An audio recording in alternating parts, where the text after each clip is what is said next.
مرحبا بنات، شلونكم؟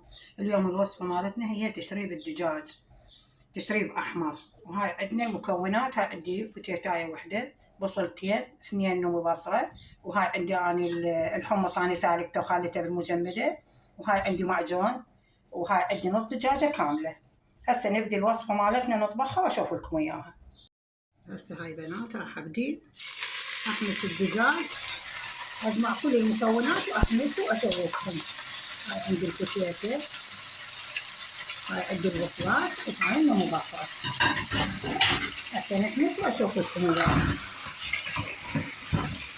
هاي بنات عندي أنا هنا بهارات الدجاج، ملح، كركم، وهنا الكاري. هسه راح أديرها على صدر الدجاج وهم نحمس.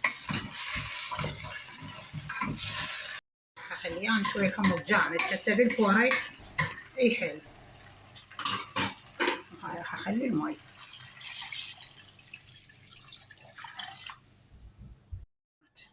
التشريب مالتنا مال الدجاج جهز، أخذ من عندي الوقت 3-4 ساعة واستوى. هسه راح أصب وأشوف لكم.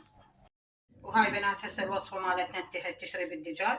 إذا عجبكم الفيديو لا تنسوني باللايك والاشتراك وسهامكم العافية.